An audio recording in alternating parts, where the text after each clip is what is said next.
Hello guys, তোমরা সবাই কেমন আছো? আশা করছি সবাই খুব ভালো আছো আর আমিও খুব ভালো আছি। আজ আমার সাথে অনেক দিন থেকে একটা খুব খারাপ জিনিস ঘটেছে আর ঘটে চলেছে। আমি সেটা তোমাদের সাথে বলতে চেয়েছিলাম, কিন্তু আমি এটা সময়ের অভাব বলতে পারিনি। সেটা বলতে পারো। তো জানি না এটা তোমরা বিশ্বাস করবে কি করবে না, কিন্তু তোমাদের বিশ্বাস করানোর জন্য আজকে আমি এই ভিডিওটা নিয়ে এসেছি। যেহেতু এটা রিয়েলি আমার সাথে হচ্ছে অনেক দিন থেকে, আমার মনে হয় যে আমার কাছে কেউ থাকে। আমি যদি ঘুমাই তাহলে আমার পাশে কেউ শুয়ে থাকে, আর আমি যদি রাস্তায় হাঁটি মনে হয় আমার পিছু পিছন কেউ হাঁটছে।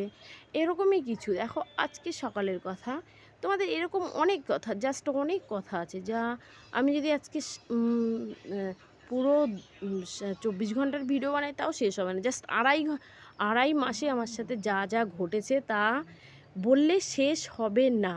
জাস্ট এটাই আমি তোমাদের বলতে চাইছি।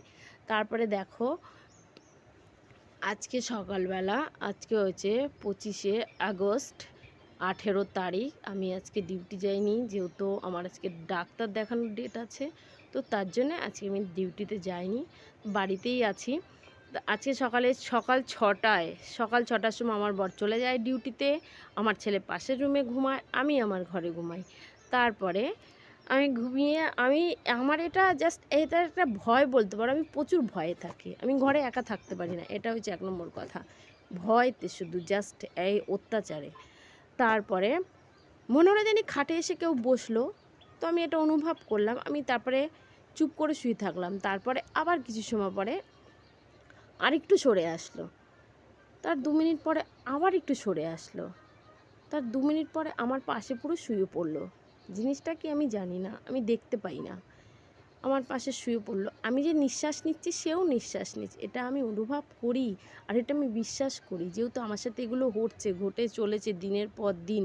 এটা আমি কাউকে বিশ্বাস করাতে পারি কি না পারি না, আমার বর এটা নিজে দেখেছে। আর এটা তারপরে আমি বলেছি, তুমি আমাকে একটা কাজ করো, আমি এটা কি আমি রিয়েলি জানতে চাই, আর আমার সাথে এটা কেন হচ্ছে সেটাও আমি জানতে চাই। তার জন্যে আজকে সকালে ঘটনাটা তোমাদের বলি।